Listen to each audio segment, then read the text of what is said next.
In my previous video titled, Nabonidus was Nebuchadnezzar, proven by lunar eclipse in Nabonidus' second year reign, I showed that historians gave the wrong date for the lunar eclipse that occurred in the second year of Nabonidus, which they dated September 26, 554 BC. I dated this lunar eclipse 7 years earlier on August 15, 561 BC instead. The reign of Nabonidus, king of Babylon, 556 to 539 BC. Page 127, last paragraph, by Paul Alain Beaulieu. It is known from the Royal Chronicle that the eclipse must have taken place in the second year of Nabonidus, or slightly before. If the lunar eclipse indeed took place on August 15, 561 BC, during the early part of Nabonidus' second year, then the first year of Nabonidus must have been in 562 BC instead of 556 BC, or 6 years earlier than the historically recognized date. We know for certain that Astyages, the last king of Media, was defeated by the Persian king Cyrus the Great in the 6th year of his Babylonian colleague Nabonidus, as recorded in the Nabonidus Chronicle, column 2, lines 1 to 2. The 6th year, Astyages mastered his army and marched against Cyrus, king of Ansan, for conquest. The army rebelled against Astyages, and he was taken prisoner. They handed him over to Cyrus. Since the first year of Nabonidus was actually in 562 BC, this means his 6th year starts from 557 BC and ends in 556 BC. I picked 556 BC instead of 557 BC as the last year of Astyages' reign, as this choice will put Darius the Great's reign starting in 519 BC. Darius the Great was the third Persian king of kings of the Achaemenid Empire, following Cyrus the Great and Cambyses II. 519 BC as the start of Darius I's reign is biblically significant. I will now show you why. Darius the Mede is a supposed king of Babylon mentioned in the book of Daniel as reigning between Belshazzar and supposedly Cyrus the Great, but he is not known to history, and no additional king can be placed between the known figures of Belshazzar and Cyrus. However, it is my opinion that the biblical Darius the Mede is one and the same as the historical Darius the Great, believed by historians to have reigned from 521 BC until his death in 486 BC. According to Herodotus, Book 1, Clio, paragraph 214, Cyrus the Great, who succeeded Astyages as king of Media, had reigned in all 30 years, wanting one, or 29 years. Counting 29 years from the end of Astyages' reign in 556 BC, according to my dating, takes us to 527 BC as the end of Cyrus the Great's reign. He was succeeded by his son Cambyses II, who in turn was succeeded by a usurper, and together their reigns lasted for 8 years. Herodotus, Book 3, Taleia, paragraph 67. Thus, when Cambyses had brought his life to an end, the Magian became king without disturbance, usurping the place of his namesake Ismerdis, the son of Cyrus, and he reigned during the 7 months which were wanting yet to Cambyses for the completion of the 8 years. The Median usurper's name, who pretended to be Smerdis, the son of Cyrus, was Gaumata. Later on, Darius and a group of 6 nobles conspired to kill Gaumata in the fortress of Sika Yavati. The 6 nobles then agreed to make Darius the new king, and in this manner Darius the Great ascended to the throne of Persia in 519 BC, or 8 years after the end of Cyrus the Great's reign in 527 BC, according to my dating of Persian chronology. The astronomical tablet referred to by 3 names, STRM Cambis 400, LBAT 1477, and BM 33066, contains the astronomical data of the 7th year of Cambyses II. In accordance with this astronomical tablet, the 7th year of Cambyses is for the year 523 BC, which is 2 years earlier than my dating of Cambyses' 7th year reign in 521 BC. For me, this is a clear indication that Cambyses had a 2-year co-regency as king of the Persian Achaemenid Empire with his father Cyrus the Great from 529 to 527 BC. Counting from this co-regency, Cambyses II's reign extends to about 10 years from the almost 8 years attested to by Herodotus.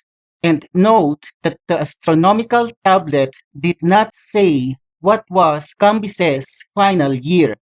The Darius inscription is a number of engravings which was carved on the rocks near Bistun area of the state of Kermanshah in Iran. The inscription is about Darius the Great and tells us the exact day and month when Darius slew the usurper Gaumata. Then I prayed to Ahura Mazda. Ahura Mazda brought me help. On the 10th day of the month Bhagayadish, I, with a few men, slew that Gaumata the Mede. At a stronghold called Sikayavatis in Media, I slew him. I dispossessed him of the kingdom. By the grace of Ahura Mazda, I became king. Ahura Mazda granted me the kingdom. Bhagayadish is the name of the 7th month, September to October, of the Old Persian calendar, and it corresponds to the Hebrew month Tishrei. Using the Kaysan Hebrew calculator, one can see that Tishrei 10, 519 BC corresponds to September 24 Julian or September 18 Gregorian calendar. Following his coronation at Pasargadae, the Babylonians revolted. This came after Darius first sent a naval force against Samos, a Greek island in the eastern Aegean Sea. Herodotus, Book 3, Teleia, paragraphs 150 to 152. After a naval force had thus gone against Samos, the Babylonians made revolt, being for this exceedingly well prepared. Darius, being informed of this, and having gathered together all his power, made expedition against them. And when he had marched his army up to Babylon, he began to besiege them. But they, the Babylonians, cared nothing about the siege. So when a year and 7 months had now passed by, Darius began to be vexed, not being able to conquer the Babylonians. If you continue reading Herodotus, you will see that shortly after a year and 7 months of failed attempts to conquer Babylon, Darius the Great eventually succeeded. Counting a year and 7 months after his coronation in September 24, 519 BC, Julian calendar takes us to sometime 517 BC, when finally Darius ended the Babylonian revolt. However, Herodotus failed to mention the exact month and day when this momentous event happened. Fortunately, the Darius inscription, which I mentioned earlier, gave us this information. On the second day of the month, Anamaka, we joined battle, King Darius says. Then did Nidintubel flee with a few horsemen into Babylon. Thereupon I marched to Babylon. By the grace of Ahura Mazda, I took Babylon and captured Nidintubel. Then I slew that Nidintubel in Babylon. Anamaka is the name of the 10th month, December to January, of the old Persian calendar, corresponding to the Hebrew month of Tevet. Using the Kaysan Hebrew calculator, one can see that Tevet 2, 517 BC corresponds to December 21 Julian or December 15 Gregorian calendar. According to the Darius inscription, Nidintubel raised a rebellion in Babylon when he lied to the people, saying that he, Nidintubel, was Nebuchadnezzar, the son of Nabonidus. Now Belshazzar, not Nebuchadnezzar, was the historical son and crown prince of Nabonidus. It is my opinion that Darius was misinformed about Nidintubel calling himself Nebuchadnezzar instead of Belshazzar. Daniel chapter 5 verses 30 to 31 also names Belshazzar as the king of the Babylonians that was slain by Darius the Mede. But why does the Bible describe Darius the Great as a Mede instead of a Persian? Matrilinearity or matrilineal descent in Judaism is the tracing of Jewish descent through the maternal line. Ezra chapters 9 to 10 describe how many Israelite men had intermarried with non-Jewish women and tells the story of their renunciation of intermarriage and separation from the non-Jewish wives and from their children. The necessity of separating from the children as well as the wives suggests that the children were not considered Jewish despite having Jewish fathers. In rabbinic sources, this verse is understood to be proof of matrilineality. Orthodox Judaism maintains that the law of matrilineal descent in Judaism dates at least to the time of the covenant at Sinai. While the father of Darius the Great, that is, his Taspes, was Persian, the identity of his mother is uncertain. According to Lloyd Llewellyn Jones, recently uncovered texts in Persepolis indicate that the mother of Darius the Great was Irdabana, an affluent landowner descended from a family of Elamite rulers. According to Daniel chapter 5, verse 31, Darius the Mede was 62 when he conquered Babylon on December 21, 517 BC, according to my dating. This means Darius the Great was born sometime 579 BC. The Medians took control of Elam during this period from 646 to 539 BC. Thus, I believe Irdabana, the mother of Darius the Great, was a Median royal who lived in Elam. And according to the practice of matrilineality in Judaism, Darius the Great should be considered a Mede and not a Persian.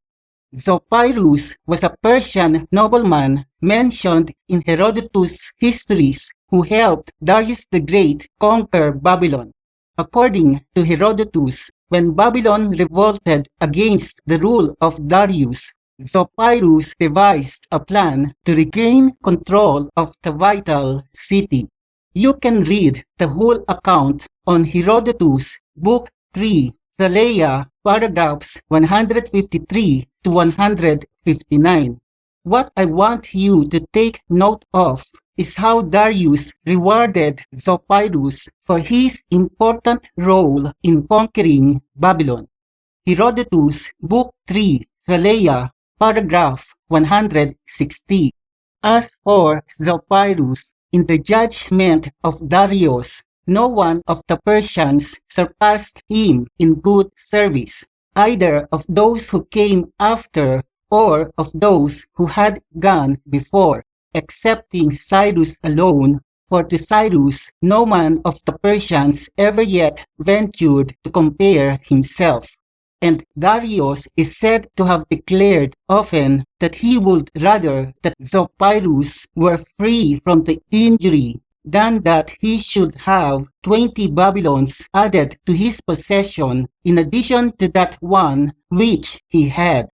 Moreover, he gave him great honors, for not only did he give him every year those things which by the Persians are accounted the most honorable, but also he granted him Babylon to rule free from tribute so long as he should live, and he added many other gifts. When Darius the Great granted Zopyrus the power to rule Babylon free from tribute, he made Zopyrus his co-regent in Babylon. And just as I believe Darius the Great was the biblical Darius the Mede, I also believe Zopyrus was the biblical Koresh mentioned in Daniel chapter 6 verse 28, and which biased translators unanimously and wrongly translated as Cyrus instead of Zopyrus. Since Jerusalem and its temple was destroyed in the summer of 586 BC, according to Thiel, Darius must have installed Zopyrus as his co-regent in Babylon shortly before the summer of 516 BC to fulfill Jeremiah's prophecy of the Babylonian exile of the Israelis being ended on its 70th year. This of course occurred after Darius conquered Babylon and Belshazzar with the indispensable help of Zopyrus on December 21, 517 BC Julian calendar according to my dating.